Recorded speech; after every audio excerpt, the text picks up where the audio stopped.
Today, I'm having a long awaited conversation with Paulo Pisano, Chief Human Resources Officer at Booking Holdings, the powerhouse behind brands like Booking.com, Priceline, and my personal favorite, Kayak. Paulo brings a wealth of experience from his global career where he navigated complex cultural landscapes and has driven transformative HR initiatives. We discuss how Booking Holdings balances the autonomy of its brands while fostering a unified corporate culture. And he also has some thoughts on the evolving role of HR as a strategic enabler, debunking the myth that people and profit are at odds. We talk on critical topics like DEI, the power of analytics in HR, and how mental health and resilience have become central to their company culture, especially in the wake of the pandemic. And Paulo gets personal. He talks about the intrinsic connection between personal growth and experiencing the world. I've been wanting to have this conversation with Paulo for a while, and I am excited that it finally happened. It's more than just a deep dive into HR practices. It's a look at how a global leader thinks about culture, leadership, and the future of work. Let's get started with Paulo Pisano of Booking Holdings. Paulo, thank you so much for joining us. I've been looking forward to this conversation for a long time. So please tell us, what is your why? Well, thanks for having me. The why. I mean, the why for booking is to make it easier for everyone to experience the world. And I think my why is maybe not far from that in a way. I'm a product of a multicultural environment. I'm the first generation Brazilian in my family. And I've been blessed with the opportunity to travel, to work, to live across a number of different countries around the world. And for me, I think the opportunity allowed me to focus on my growth, on my development as part of that journey. So I think my why connects somehow with that, with helping people experience the world, experience themselves, grow and develop. I think that's somewhere around that space, probably. Love this idea of helping people experience the world, because in the work we do at Culture Partners, it's all about experiences that shape beliefs that we have, which will lead to action and ultimately get companies a result. So Right. this may be you may not have an answer to this question, but let's give it a shot. What beliefs do you hold, or not do you hold, do you hope people will develop by experiencing the world? Is there something that some way in which you feel like you're influencing humanity in particular? Absolutely. Absolutely. I mean, I think we tend to, as we grow up, we look at the world from a perspective that uh, everything is according to what we've experienced as we were growing up, as you know, as our environment. And I think when you're put outside of your immediate group, or particularly outside of your culture, you realize there are other ways of looking at the world that are different, and sometimes very different from your own, right? There are different value systems, different beliefs, different histories and perspectives. And being exposed to that, and sometimes particularly being exposed to that in the right way, can make a huge difference in how you broaden your perspective, and you become more open to other ideas, other ways of being, and to changing some of your own, kind of behaviors or beliefs. Um, I was part of an organization, an NGO. I don't know if you've come across it, called IASEC, which is, I think they're still the largest student run NGO. And I always remember I no, I joined them early in my career. Actually, it was a foundation maybe of my career, and they started after the Second World War in Europe, because they had a belief that if they could get students to move across countries and spend a chunk of time working or studying in other countries, they would be able to put themselves in each other's shoes and look at what was happening in Europe from a very different perspective. And this is, several decades ago. They're still going strong. And I think, my belief is very aligned to that. But even if you travel for holidays, you don't have to spend a year or 6 months working. You can go on holiday and you can see things from a different perspective. I think that's already a big contribution, in my opinion. It's a big part of my family story. When I graduated college, my father, who Hmm. was the CEO of a well respected company in New York City, he had a loft in downtown Manhattan. Was Sure. married, he had three daughters. He sold everything that he owned and he got a motorcycle with a sidecar and he went on a 12-year trip around the world, and Wow. he called it the timeless ride. And that was exactly why he did it, because he wanted to see the world differently. He wanted to, I think he was on a search for meaning, man's search for meaning, typical Yes. kind of, I need to find out what else is out there. And sometimes we can find that at work. My dad couldn't find that at work. He had to just completely leave the workplace entirely and go find it on the road, meeting people. I mean, he went to almost every country. It was incredible. But let's hope that not everyone has to go on a trip around the world on a motorcycle for 12 years to find meaning, and that some of us can find fulfillment at work. Do you find that fulfillment in the work that you do? I mean, it's a complicated business, right? Because it's got Priceline, it's got Kayak, it's got all of these different organizations, and you are, help us understand, the CHRO of the holding company, but also the head of HR for one of those companies. Is that right? Yeah, that's right. We have a number of brands that are part of our group. Booking.com is the largest one. So I started actually my career with Booking through Booking.com for the first couple of years, and then back then we did not have a chief HR role for the group. So we ended up creating the role for holdings, and now I hold a dual hat, just like my boss, the CEO, who also holds a dual hat for holdings and Booking.com. But I do have a very kind of well connected group of leaders, very experienced HR leaders across the brands in the group, and we meet on a regular basis to make sure that we are finding the right balance between uh, autonomy and agility and independence for the companies of the group, but also joining the pieces and making sure that we are leveraging our resources or knowledge in what we have. And to the first part of your question, I mean, yes, I find fulfillment every day at work. It's an amazing company going through, I think, an amazing period of growth, but also transition, like everything we see around us. But also a great group of people. It's a high integrity, a low ego, high execution type of environment, which is an amazing springboard for learning, basically. Are the cultures of the brands different? Are they the same? Does it matter? They are different, but they have a lot of commonality. So the way we grew and developed the company, like many companies in our space, through acquisitions over the years. One of the decisions Booking Holdings made over these years was to provide as much autonomy and independence to the brands as possible. We often brought brands in with their founders, and teams are very entrepreneurial in nature, and we wanted to make sure we kept that space for people to pursue the best possible way to create value for customers. And what we've noticed is, yes, they've developed cultures on their own, but given the nature of the sector we're in, the companies we have in the group, they're not so different in terms of what they offer out there. Um, you do have a lot of commonality in some of the ways of working and some of the beliefs that we have and the way that we approach how we do business with our partners, with our customers. And then over the years, we realized that there was more value to be had if we started building a little bit more connective tissue across the group, which is the journey we're in now, right? Is to find that right balance between autonomy and independence, but also interdependence and leveraging of each other. And I think that balance is more art than science, and it's more dynamic than a place that we're trying to get to. But it does mean that we can have very different cultures, but also be part increasingly of a larger culture that is the culture of Booking Holdings. Just like you'd be, I don't know, in the US, a New Yorker or a Floridian, but also an American, right? And you can hold both spaces easily. That's such a great analogy.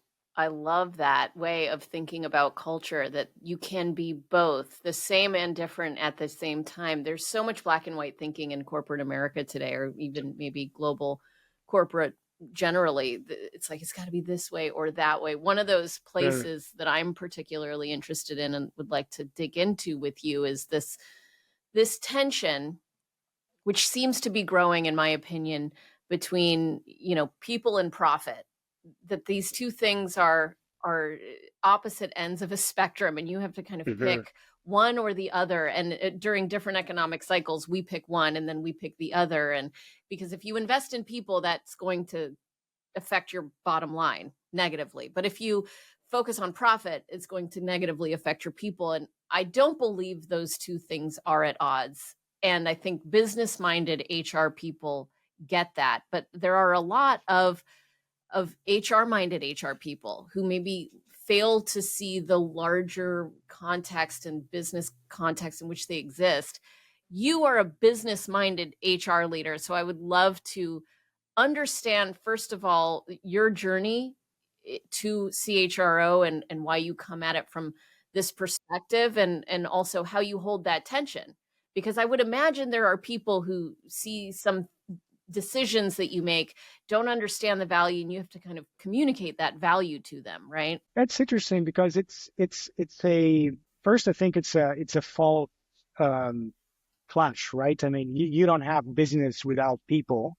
You know, businesses are made of people, and yes, you might have businesses that are more capital intensive, but even those businesses are still run and managed, and you know they deliver what they do through people. And then in services businesses are the so-called knowledge economy. That's even truer, right? Or more obvious, like as they say, your assets go back home every day and they have to come back to the office the next day, right? So there's that level of volatility, so to speak.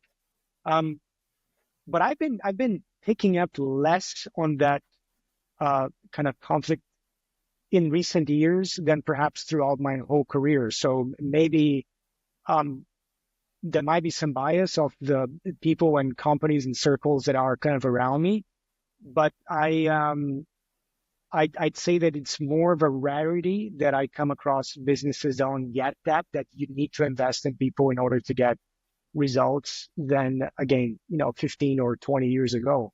When I came into HR, it's interesting. I was in consulting, management consulting, and what pulled me into HR was a mix of intention, but also an accident.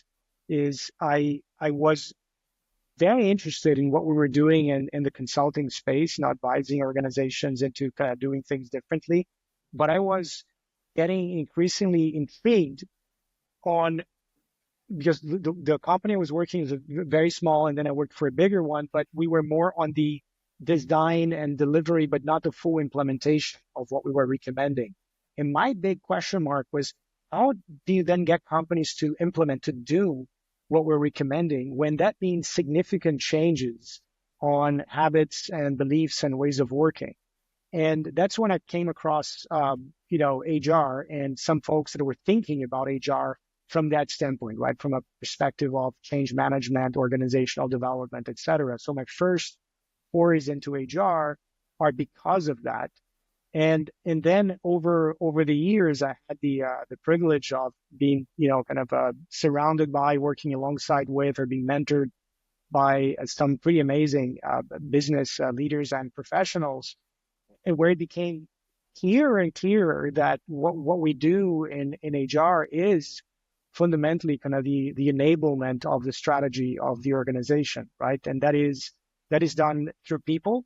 If you think as maybe people as the almost like the hardware of the organization, but the other dimension is not the people, the talent itself, but is how people work together, is the ways of working and the culture of an organization. That's the software, right? So I can get great talent inside an organization.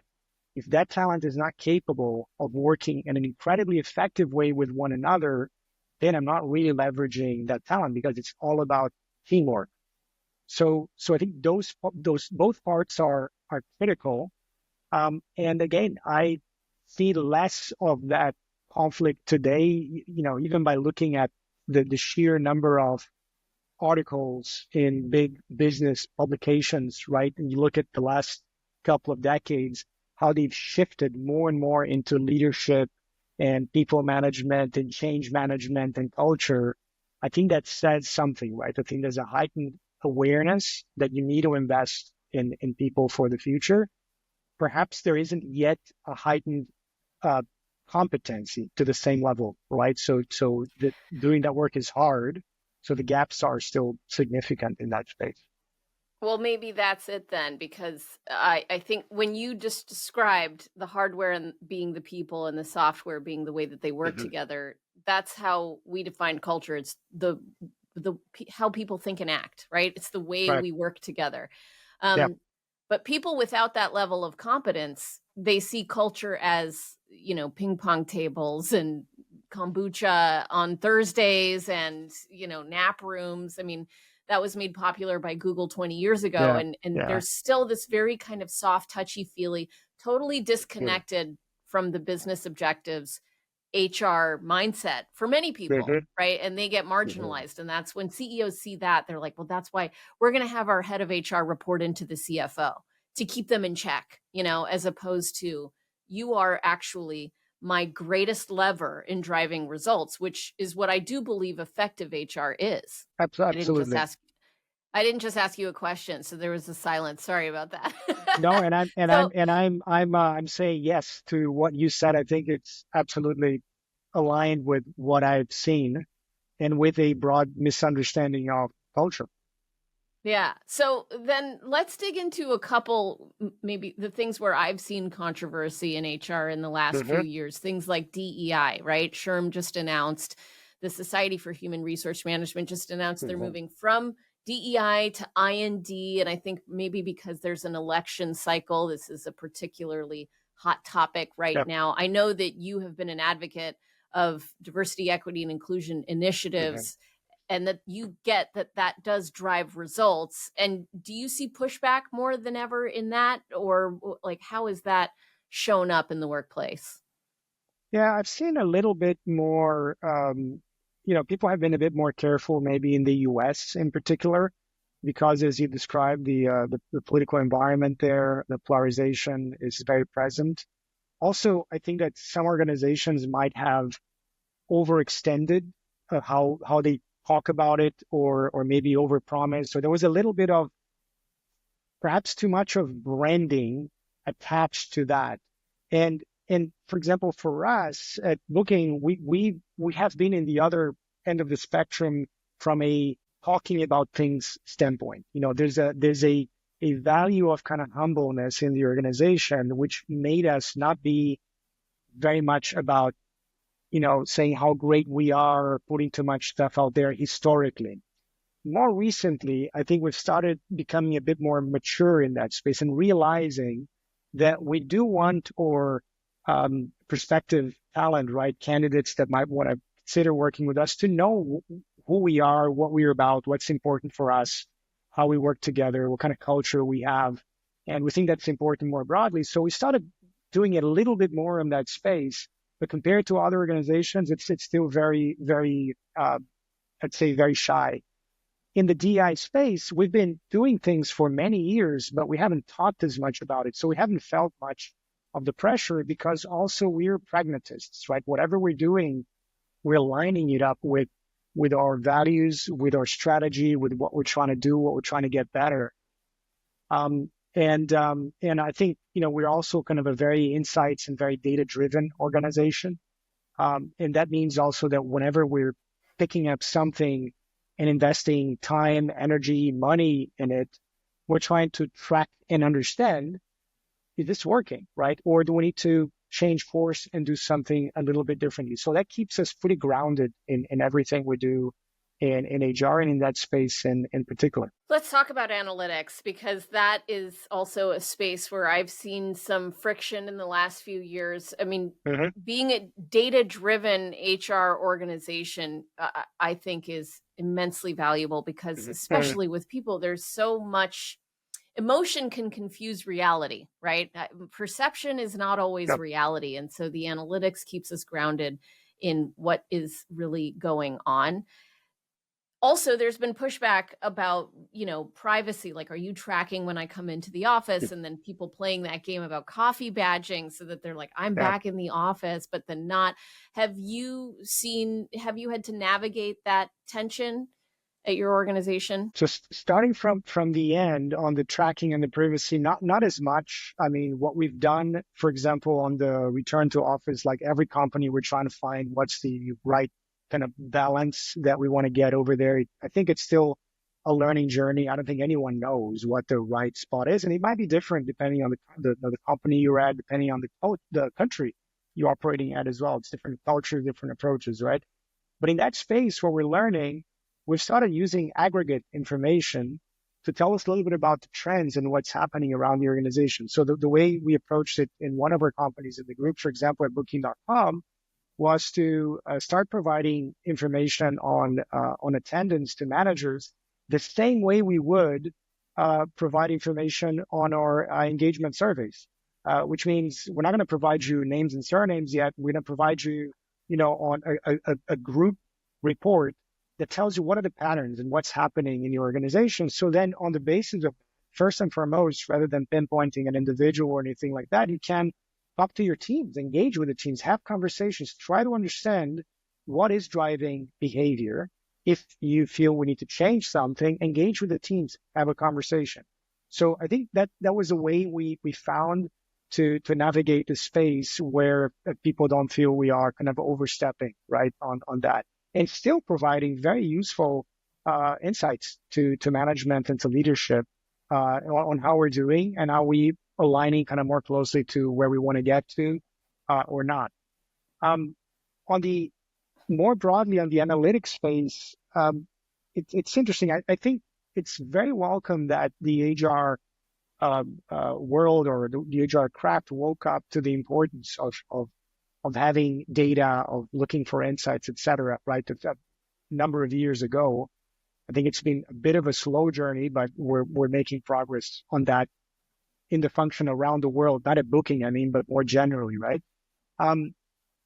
But I think that sometimes HR functions still miss a trick on over focusing on having the analytics tools and the surveys or whatnot, but almost like not knowing which questions to ask. You have, I Right. think you can develop your best capabilities on analytics if you start from a demand standpoint, not the supply of analytics tools and frameworks, but what's the demand? What is it that you're trying to understand? What decisions are you trying to make?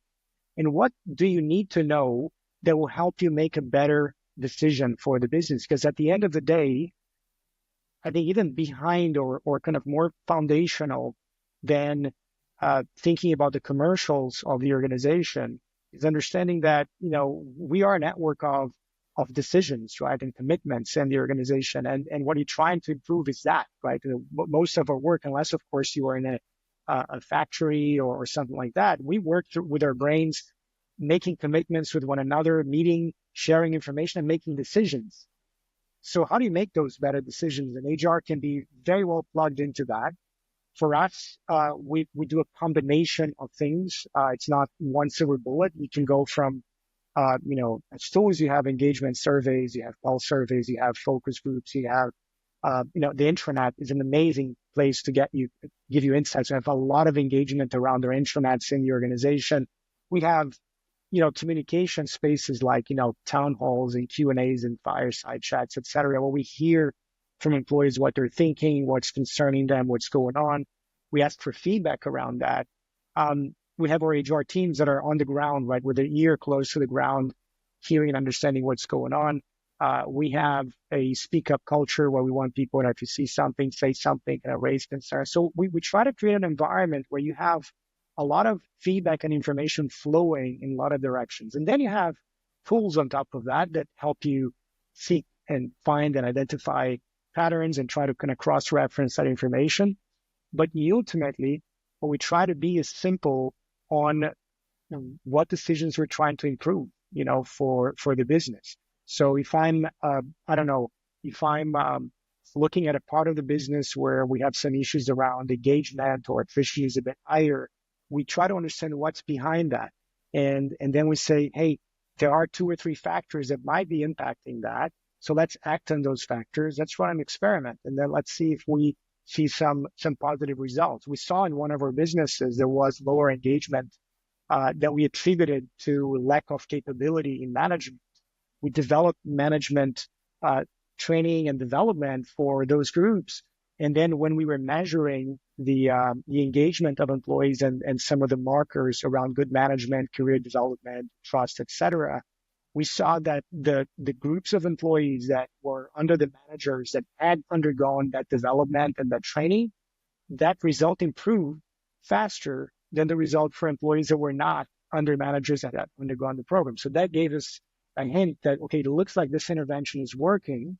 So we scaled it. That's a great story and a great example. So it sounds like you're doing hypothesis testing, and then you've got a control group and the experiment group, and you're actually seeing differences before making broad scale decisions, testing, piloting. Where we can, we do that. There are a number of instances where, as you know, you cannot do a perfect A/B testing, and then you're going to just make an experiment and kind of, see if you can remove a little bit of the pure perception, flash intuition, and use a little bit of insights and data to help you in your decisions. But equally, in the other extreme, I'm a big believer that you need to balance data and insights with intuition too, right? There's something that Yeah. comes from experience, from systemic thinking, from being able to almost like zoom out and defocus, and you see the patterns and you sense what's happening, that is also useful for certain things. What I try to do is to combine both. By the zooming out gives me questions or helps me develop hypotheses. And then I try to get hard data to tell me if I'm going the right direction or not. So I'm wondering, another thing that I wanted to ask you about is mental health in the workplace. Have you Mhm. seen any analytics around trend line analysis on whether that is becoming increasingly a problem, if that's affecting absenteeism or engagement? Have you seen anything internally? Internally, I haven't seen it as a rising issue. Now, um, why is that? I could not tell you for sure. Meaning, we have been investing quite a bit in the well-being space for a while, and we haven't done it through kind of only one single thing. We've done it through a combination of things that we believe are helping in that space. We have invested in the more traditional health and well-being support. We have apps for mindfulness, for meditation. We have external speakers who are experts in a number of areas that relate to well-being. And this is on various areas, right? Might be physical, emotional, financial, etc. We do have, because we have a very active group of engaged employees in the intranets where we have them, we have a lot of our own employees that offer support to each other and offer classes or groups for discussing things or resources for people to reach out to. We have ERGs, right? Employee resource groups. I think they can be also a great a conduit and area of support from an inclusion and belonging standpoint, to make sure that you're creating an experience that is equally kind of great and supportive for everyone. But the other bit we've been doing as well, it links to my prior example, is management development, because Mm. there's an enormous correlation between kind of stress and absenteeism and happiness and engagement in the workplace, and how good a manager is in connecting with their team. So we've also invested in that. So I think a combination of that has meant, for us at least, that we haven't seen a trend that has made us concerned. If I zoom out of booking specifically, though, and I look more broadly around the world, yes, and I think there is we're in a different space probably today than we were, 20 or 30 years ago.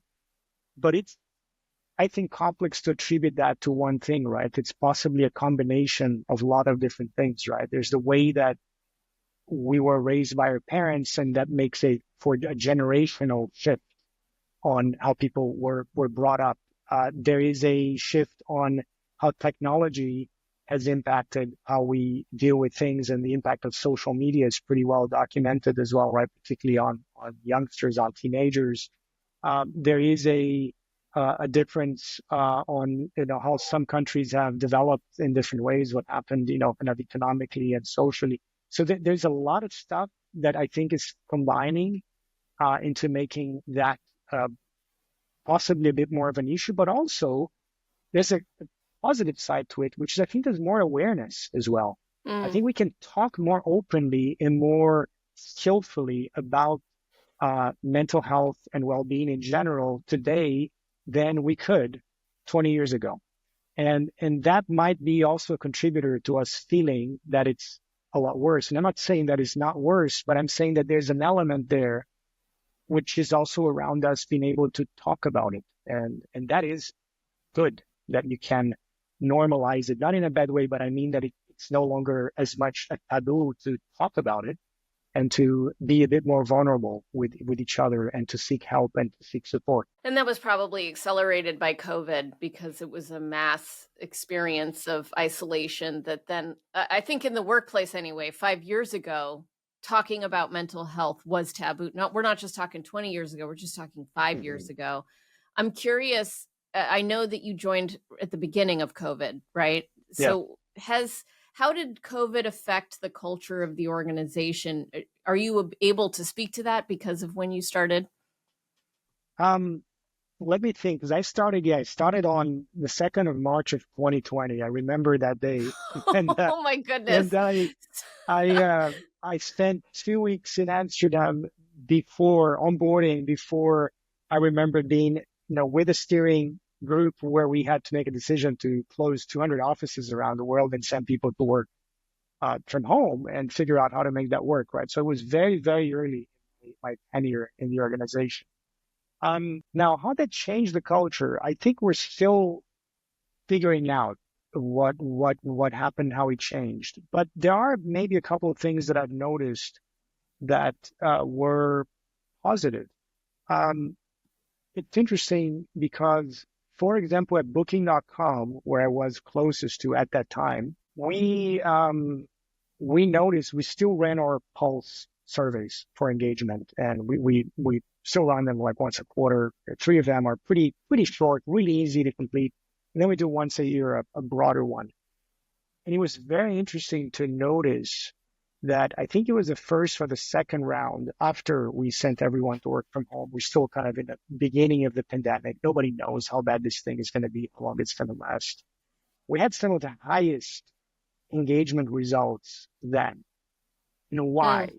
Because one of the things we did as an organization is we connected more effectively, perhaps than ever before. The leadership of the organization was more visible. We were in touch with the whole organization more frequently. I think there was a level of openness of saying, we don't know, we'll come back to you when we do, and rest assured, now we're here. So there was this, less of we need to be certain about things and more on we're here to support you and to work together and we'll figure it out. So I think people felt really supported. And there was a massive level of connection amongst our people to support each other. So I think was that a change? I'm not sure if it was a change in the organization as much as it was an amplification of something that was there, sometimes latent, sometimes not as much.